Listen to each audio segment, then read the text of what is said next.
Derivation नहीं हो रहे हैं, न्यूमेरिकल्स नहीं समझ में आ रहे। क्यों? क्योंकि 80% बच्चों को फिजिक्स पढ़ने का सही तरीका नहीं पता। 147 रूल, अगर इस तरीके से फिजिक्स पढ़ ली तो फिजिक्स आपको लगेगी हलवा। फिजिक्स में 56 में से 56 नंबर लाने हैं तो इस वीडियो को एंड तक देखना। कहीं से कोई भी चैप्टर उठा लिया, उसके न्यूमेरिकल्स करने लग गए, ये नहीं करना है। क्या करना है ये मैं आपको बताऊंगा। जय हिंद दोस्तों, मैं आपका सेठ भैया अरिविहान के प्लेटफॉर्म पर आपका स्वागत करता हूं। आज आप मुझको देख रहे हो तो सोच रहे होंगे कि सेठ भैया कोई चैप्टर पढ़ाने आए हैं। बिल्कुल नहीं। इस वीडियो में ना ही कोई चैप्टर पढ़ाऊंगा, ना ही कोई कॉन्सेप्ट डिस्कस करूंगा, ना ही कोई न्यूमेरिकल कराऊंगा, बल्कि आप सबको यह बताऊंगा कि फिजिक्स पढ़ने का सही तरीका क्या होता है, सही टेक्निक क्या होती है। क्योंकि देखो, रोजाना मेरे पास मैसेजेस आते हैं कि सेठ भैया मुझे कॉन्सेप्ट समझ में नहीं आते, सेठ भैया मुझे न्यूमेरिकल नहीं आते, सेठ भैया मुझे डेरिवेशन समझ में नहीं आते, मुझे उसका रट्टा लगाना पड़ता है। तो दोस्तों, इस एक अकेली वीडियो में आपको आपके सारे सवालों के जवाब मिल जाएंगे और फिजिक्स में जो आपको प्रॉब्लम्स आती हैं वो फिर कभी नहीं आएंगी। और दोस्तों, अगर आप इस टेक्निक को फॉलो करते हो तो गारंटी है कि आप एग्जाम में 56 में से 56 नंबर ला पाओगे। क्लियर अच्छी तरीके से? तो चलिए दोस्तों, स्टार्ट करते हैं। सबसे पहले बात करते हैं कि फिजिक्स सब्जेक्ट की अंडरस्टैंडिंग बनाने के लिए आपको कितनी स्टेजेस को क्लियर करना पड़ता है। तो देखो दोस्तों, फिजिक्स को समझने के लिए अच्छी तरीके से, ठीक है, आपको ये सारी स्टेजेस को पार करना होगा, जिसमें आता है आपका बेसिक्स, फिर आता है कॉन्सेप्ट्स, फिर आता है डेरिवेशन, फिर आता है न्यूमेरिकल्स, लास्ट में आता है पीवाईक्यूज। लेकिन यहां पर मैंने एक पॉइंट और लिखा हुआ है, फ्लैश नोट्स। अब ये क्या है उसके बारे में आपको वीडियो के आगे पता चलेगा। क्लियर अच्छी तरीके से? ठीक है, तो सबसे पहले बात करते हैं बेसिक्स की। देखो, किसी भी सब्जेक्ट को समझने के लिए सबसे पहले आपको उसका बेसिक्स पता होना चाहिए।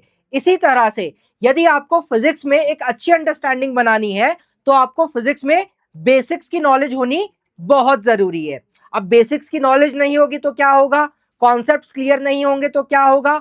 कॉन्सेप्ट्स आपके क्यों नहीं क्लियर हो पाते? तो सबसे पहले वो देखते हैं, फिर जानते हैं हर स्टेज में होने वाली प्रॉब्लम के सॉल्यूशन के बारे में। तो दोस्तों देखो ध्यान से, हम क्या करते हैं नॉर्मली, तो सबसे पहले बात करते हैं कि कॉन्सेप्ट्स में प्रॉब्लम क्या आती है। क्लियर अच्छी तरीके से? तो देखो, इसका सबसे बड़ा कारण है आपका मल्टीपल रिसोर्सेज होना आपके पास। यानी आप क्या करते हो, फिजिक्स सब्जेक्ट की ही आप मल्टीपल बुक्स खरीद लेते हो। यानी इस ऑथर की भी एक बुक खरीद ली, ये रेफरेंस बुक भी खरीद ली, वो रेफरेंस बुक भी खरीद ली। अच्छा, मैं कोचिंग में गया था, मैं स्कूल में गया था, मेरे दोस्त के पास बहुत अच्छे अच्छे नोट्स थे तो मैंने उनकी फोटोकॉपी करा ली और उनको अपने पास रख लिया। अब होता क्या है, घर की जो अलमीरा होती है उसमें बुक्स और नोट्स का एक पहाड़ बन जाता है। और पता है बुरी बात क्या है इसके अंदर? इसमें से आपने कोई भी बुक ना पूरी पढ़ी होती है, ना ही आपके नोट्स कभी वो कंप्लीट हो पाते हैं। और होता क्या है, आप क्या करते हो, कोई भी एक टॉपिक उठाते हो, उसको अलग अलग बुक से पढ़ने के ट्राई करते हो।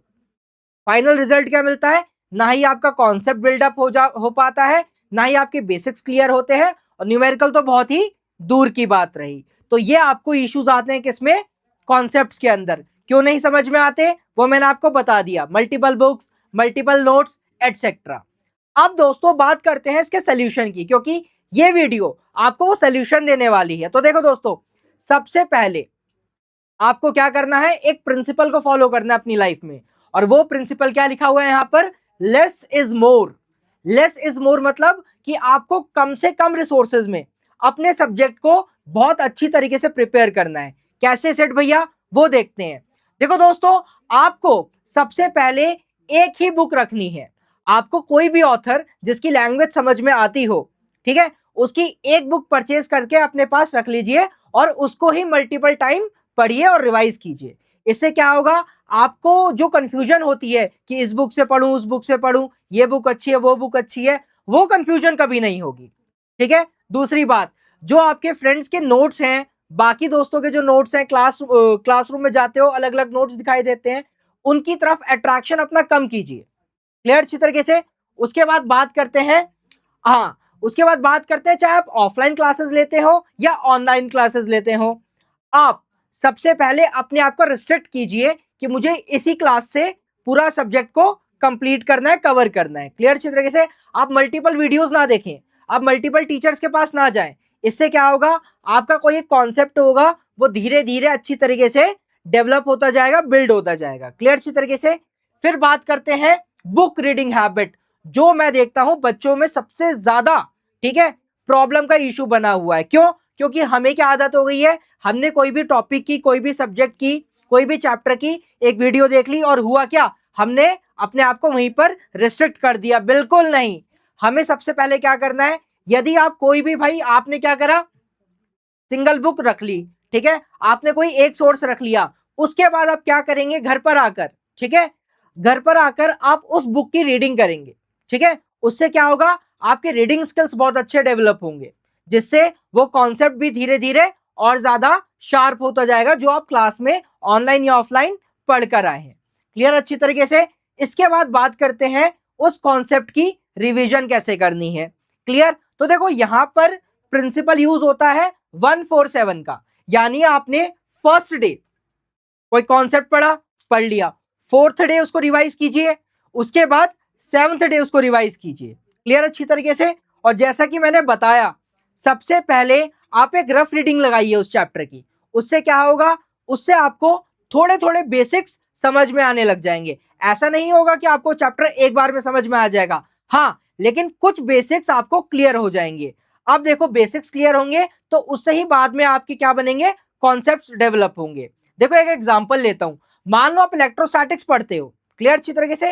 इलेक्ट्रोस्टैटिक्स में अगर आपको बेसिक्स नहीं पता कि चार्ज क्या होता है, तो आप कूलम्ब्स लॉ कैसे पढ़ोगे। और हम जानते हैं कि जो इलेक्ट्रोस्टैटिक्स है वो किसी ना किसी तरीके से बाकी चैप्टर से रिलेटेड है। तो सबसे पहले आपको क्या करना है, एक रफ रीडिंग लगाकर थोड़ा बहुत बेसिक तैयार करना है कि हाँ, चार्ज कुछ इस तरीके से होता है। क्लियर। उसके बाद कॉन्सेप्ट अपने आप आपके डेवलप होने लग जाएंगे, अगर आप इस टेक्निक को फॉलो करोगे तो चलो दोस्तों, ये बात हो गई बेसिक्स की और कॉन्सेप्ट्स की। उसके बाद किसकी बात करते हैं, उसके बाद दोस्तों बात करते हैं हम डेरिवेशन की। अब बात ये आती है कि हम डेरिवेशन का क्या लगाते हैं, रट्टा लगाते हैं। क्लियर। डेरिवेशन कभी भी हमें समझ नहीं आते, तो इसका क्या सोल्यूशन होना चाहिए। तो देखो दोस्तों, इसका सोल्यूशन ये है कि आपको डेरिवेशन के कोर कॉन्सेप्ट पे फोकस करना है। अब ये कोर कॉन्सेप्ट क्या होता है वो मैं एक एग्जांपल के थ्रू आपको बताऊंगा क्लियर अच्छी तरीके से।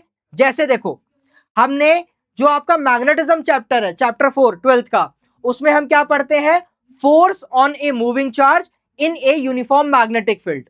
ठीक है, and we get F equals to Q times of V cross B।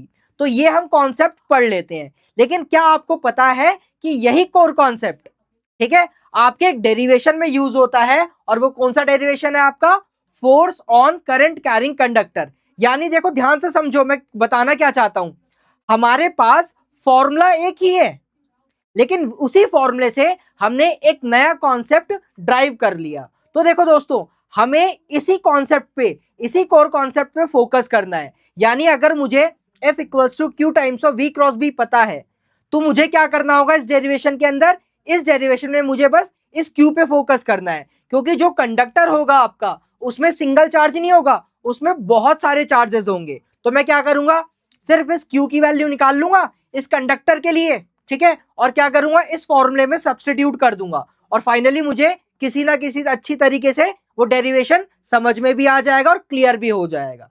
तो समझ में आ रही है बात, आपको किस पे फोकस करना है, कोर कॉन्सेप्ट पे, कि डेरिवेशन की डिमांड क्या है। क्लियर अच्छी तरीके से। दूसरी बात अब डेरिवेशन में क्या आती है कि डेरिवेशन को हमें शॉर्ट कैसे बनाना है। तो देखो दोस्तों, इसका तरीका है कि आपको जितने भी अजम्पशंस है उस डेरिवेशन के अंदर, उसको डायग्राम की हेल्प से याद करना है। फॉर एग्जाम्पल मैं इसी को ले लेता हूं, हमें क्या करना है, ठीक है, हमें force on current carrying conductor को कैलकुलेट करना है। तो मैं क्या करूंगा, उसके अजम्पशंस को एक डायग्रामेटिकली फॉर्म में बना लूंगा। यानी मुझे पता है कि मेरे पास एक कंडक्टर होगा, ठीक है, जिसकी लेंथ L होगी, ठीक है, उसमें इलेक्ट्रॉन्स का मोशन हो रहा होगा, और इलेक्ट्रॉन्स VD ड्रिफ्ट वेलोसिटी से मूव कर रहे होंगे in uniform magnetic field B, ठीक है, in which the conductor carries a current I ampere. तो इस तरीके से क्या होगा, आपकी स्टेटमेंट कम हो जाएगी, और आपको इस डायग्राम की हेल्प से सारे अजम्पशंस याद हो जाएंगे।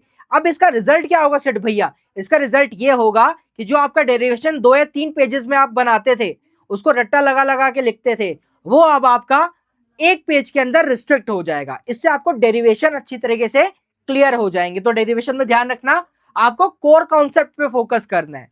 क्लियर बच्चों? अब आगे बढ़ते हैं। उसके बाद आता है सबसे बड़ा दानव तुम्हारा, ठीक है, और वो उस दानव का नाम है न्यूमेरिकल्स। कि भैया हम पढ़ भी लेते हैं लेकिन न्यूमेरिकल सॉल्व नहीं हो पाते। तो देखो, ये जो न्यूमेरिकल प्रैक्टिस आपको करना है, ये स्टेप बाय स्टेप प्रोसेस होती है। कैसे, मैं समझाता हूं। मान लो आपने बेसिक्स पढ़ लिया, कॉन्सेप्ट भी पढ़ लिया, डेरिवेशन भी हो गए। अब एक काम करो, आप उस चैप्टर में जितने फॉर्मूले हैं उनकी फॉर्मूला शीट बना लो। चलो फॉर्मूला शीट बना ली। अब आपको क्या करना है, जब भी आप न्यूमेरिकल सॉल्व करने बैठो तो सबसे पहले एक न्यूमेरिकल्स के लिए सेपरेट रजिस्टर बना लो। ठीक है, कि भाई मेरा सेपरेट रजिस्टर होगा जिसमें मैं न्यूमेरिकल्स का प्रैक्टिस करूंगा या करूंगी। क्लियर? अब उस फॉर्मूला शीट को लेके बैठो और क्वेश्चन को सॉल्व करो with the help of that formula sheet. Clear? अब आप बोलोगे भैया फिर हमें याद कैसे होगा? प्रैक्टिस से याद होगा। जब आप उसी न्यूमेरिकल को 2-3 बार करोगे, देखो आपने इस न्यूमेरिकल को एक बार किया, ठीक है, किया, कैसे किया? देखकर किया, कोई प्रॉब्लम नहीं है। दूसरी बार जब उसको रिवाइज करोगे, तीसरी बार करोगे, तो वो फॉर्मूला ऑटोमेटिकली आपके मेमोरी के अंदर स्टोर हो जाएगा, जिससे ये न्यूमेरिकल सॉल्व करने की जो प्रॉब्लम है वो आपको कभी नहीं आएगी। क्लियर? तो अगर मैं न्यूमेरिकल पोर्शन को देखूं तो ध्यान रखना, जो आपकी फॉर्मूला शीट होगी उसमें साथ साथ एसआई यूनिट्स को भी इंक्लूड कर देना। इससे देखो 2 फायदे होंगे। इससे पहली बात, फॉर्मूला तो याद होगा, साथ में उसकी एसआई यूनिट याद हो जाएगी। मान लो आपको फॉर्मूला भी याद हो गया, एसआई यूनिट भी याद होगी, तो एक काम करना, बाद में उसके डायमेंशंस भी ऐड कर देना। तो देखो, पहले एक चीज याद होगी, फिर दूसरी होगी, और फिर तीसरी। इस तरीके से आपका फिजिक्स धीरे धीरे अच्छा होने लग जाएगा। क्लियर? उसके बाद बात आती है प्रैक्टिस की। तो जैसा कि मैंने बताया, फिजिक्स को आप day by day he improve कर पाओगे। आप सोचो कि एक दिन में फिजिक्स इंप्रूव हो जाएगी, दैट इज इम्पॉसिबल। उसके बाद बात करते हैं फ्लैश नोट्स की, जो मैंने आपको स्टार्टिंग में भी बताया था। देखो दोस्तों, आपको फिजिक्स के शॉर्ट नोट्स बनाने पड़ेंगे। कैसे बनाने पड़ेंगे? शॉर्ट नोट्स बनाने पड़ेंगे। क्यों? क्योंकि एग्जाम टाइम पे आप उन्हीं नोट्स को रिवाइज करोगे। फॉर एग्जाम्पल, मान लो आपने पूरे साल पढ़ाई करी और आपने इतने बल्कि नोट्स बना लिए, इतने मोटे बना लिए। अब एग्जाम में 2 या 3 दिन ही बचे हैं और आपको वो बल्कि नोट्स रिवाइज करने होंगे, तो क्या आप कर पाओगे? आंसर है नहीं कर पाओगे। क्यों? क्योंकि एग्जाम का स्ट्रेस होगा। आप सोचोगे मैं जल्दी जल्दी कर लूंगा, तो उससे होगा क्या? जो पिछले कॉन्सेप्ट है वो आप ढंग से रिवाइज नहीं कर पाओगे, और मान लो अगर वो ही एग्जाम में आ गए तो काम खराब हो गया। आपको क्या मिलेगा? A big zero. क्लियर अच्छी तरीके से? तो आपको फ्लैश नोट्स बनाने हैं। Flash notes means short notes बनाने हैं, जिनको आप विद इन 2 to 3 आवर्स आप क्या कर सको? रिवाइज कर सको। क्लियर अच्छी तरीके से? अब देखो दोस्तों, जो लास्ट में इशू आता है बच्चों को, वो आता है टाइमिंग का, कि सेठ भैया फिजिक्स को कितना टाइम दे। तो देखो, अगर आप इस टेक्निक को फॉलो कर रहे हो, क्लियर, तो 1 से 1.5 घंटा it is more than enough. मतलब ये बहुत ही ज्यादा होगा। देखो, और ये जो टाइम एलोकेशन का कॉन्सेप्ट है ना, ये डिपेंड करता है कि आप बाकी सब्जेक्ट्स को कितने अच्छी तरीके से पढ़ते हो। क्लियर अच्छी तरीके से? तो ये जो 1 से 1.5 घंटा है, इसको जर्नली सामान्य माना जाता है। ऐसा नहीं है कि हार्ड एंड फास्ट रूल है कि आपको 1.5 घंटा ही पढ़ना है। अगर आपको लगता है कि आपका फिजिक्स ज्यादा वीक है तो आप 2 घंटे भी दे सकते हो। ठीक है? और अगर आपको लगता है कि आप इस टेक्निक को फॉलो करके इंप्रूव कर रहे हो, तो आप 1 से 1.5 घंटे के अंदर भी सब्जेक्ट को अच्छी तरीके से कंप्लीट कर सकते हो। तो देखो दोस्तों, इस वीडियो में मैंने आपको बताया कि फिजिक्स को पढ़ने की सही टेक्निक क्या होती है। आगे कभी भी कोई आपको इशू हो तो मेरे कमेंट बॉक्स में बताएं कि आपको फिजिक्स पढ़ने में क्या क्या प्रॉब्लम आ रही है। उसका सोल्यूशन भी आपके सेठ भैया आपके सामने लेकर आएंगे। तो मिलते हैं नेक्स्ट वीडियो में। जय हिंद।